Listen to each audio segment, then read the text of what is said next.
నమస్తే అన్న. ఏం పేరు? నా పేరు నరసింహ, గండికోట నరసింహ. ఓకే సార్, మరి ఇప్పుడు తెలంగాణ అంతటా పార్లమెంట్ ఎలక్షన్స్ హడావిడి మొదలైంది. 3 పార్టీలు తిరుగుతున్నాయి, మీరు కూడా చూస్తూనే ఉన్నారు. సో మరి సికింద్రాబాద్ పార్లమెంట్ నుండి చూసుకుంటే ప్రధానంగా ఇక్కడ ఎట్లా ఉంది, మరి ఏ పార్టీకి ఎక్కువ ఛాన్సెస్ ఉన్నాయి గెలవడానికి? సికింద్రాబాద్లో 100%కు 200% భారతీయ జనతా పార్టీ కిషన్ రెడ్డి 100% గెలుస్తారు. చిన్న పిల్లల కానిసలి, ముసలోళ్ళు కానిసలి 100% ఈసారి నరేంద్ర మోడీ గారికి ఓటేద్దాం, మన కిషన్ రెడ్డి గారి అన్నగారికి ఓటేద్దాం అన్న ఆలోచనలో ప్రతి ఒక్కరూ ఉన్నారు. ఈసారి 100% 200% కూడా పక్క భారతీయ జనతా పార్టీ నరేంద్ర మోడీ గారు సికింద్రాబాద్లో జెండా ఎగిరేస్తారు పక్క. అందులో ఇప్పుడు సిట్టింగ్ ఎంపీ కూడా ఉన్నారు కిషన్ రెడ్డి గారు. ఇక్కడ గత 5 సంవత్సరాలుగా ఎంపీగా, ఇంతకుముందు అంబర్పేట ఎమ్మెల్యే కూడా పనిచేసిన అనుభవం ఉంది. సో మరి ఎట్లా ఉంది మరి అభివృద్ధి విషయంలో చూసుకుంటే గత 5 సంవత్సరాలుగా ఏమైనా మారిందా ఇక్కడ? అభివృద్ధి వచ్చి కిషన్ రెడ్డి వచ్చిన తర్వాత సికింద్రాబాద్ కాన్స్టిట్యున్సీనే అభివృద్ధి చాలా మారింది. మనకు సికింద్రాబాద్ రైల్వే స్టేషన్ ఏంది 720 కోట్లతో ఎక్కడ కనీవిని ఎరగని రీతిలో సికింద్రాబాదు స్టేషను అభివృద్ధి చెందుతుంది, ఎక్కడ చూడనంత అభివృద్ధి చెందుతుంది.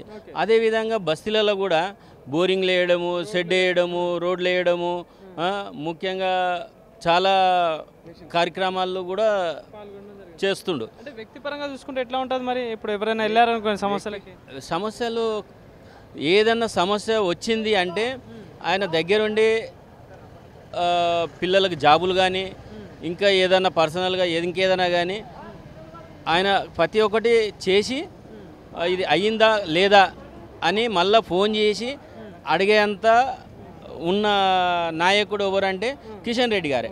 కానీ మరి చూసుకుంటే అటు లైన్లో అటు మన పద్మారావు గారు ఉన్నాడు ఇక్కడ సికింద్రాబాద్ సిట్టింగ్ ఎమ్మెల్యే. అటు చూసుకుంటే ఖైరతాబాద్ ఎమ్మెల్యే దానం నాగేందర్ గారు కూడా పోటీ చేస్తున్నారు సార్. వీళ్ళిద్దరు సార్ ముగ్గురు గట్టి లీడర్లే.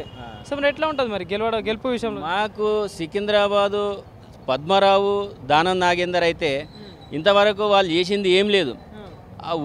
దానం నాగేందర్ గారు ఉద్యమకారులు ఉన్నప్పుడు స్టూడెంట్స్ని పోలీసు కట్టెతోని లాఠీతోని ఉరికిచ్చి కొట్టించిండు. అటోటోళ్ళకి తెలంగాణ ఉద్యమంలో కొట్టించిన వాళ్ళతో ఓటు వేయాలంటే వేస్తారా ఈ రోజు? ఆ వేసిన వాళ్ళకి వాళ్ళకి తెలియాలి ఆ ఓటు.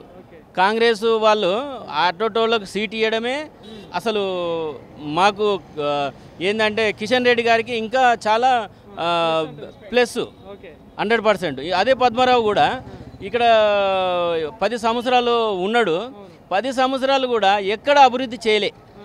ఏమున్నా వాళ్ళ కొడుకులను పెట్టుకొని ఏదేదో కార్యక్రమాలు చేసుకుంటూ పోతుండు, కానీ ఏ రోడ్డు కానీ ఎటువంటిది కానీ అభివృద్ధి మాత్రం ఎక్కడ జరగలేదు. అది పరిస్థితి. మరి ఇప్పుడు సెంట్రల్లో చూసుకుంటే సార్ కాంగ్రెస్ కూడా పాదయాత్రలో భాగంగా రాహుల్ గాంధీ ప్రధానమంత్రి అవుతారు, గెలుస్తారని చెప్పేసి అంటున్నారు. మరి సో మరి ఎట్లా ఛాన్స్ ఉంటుంది సార్ కాంగ్రెస్కు? అసలు చూద్దామంటే కూడా దేశంలో కూడా ఇండియా కూటమి అనే మాట అసలు ఎలక్షన్ తర్వాత అది కనిపించదు. ఆ కాంగ్రెస్కు ఎక్కడ కూడా ఓటు వేసి ధైర్యం చేద్దామన్న వాళ్ళు కూడా ఎవరు లేరు.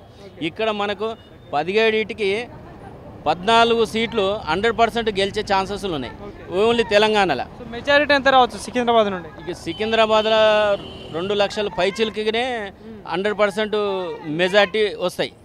100%. Right, thank you.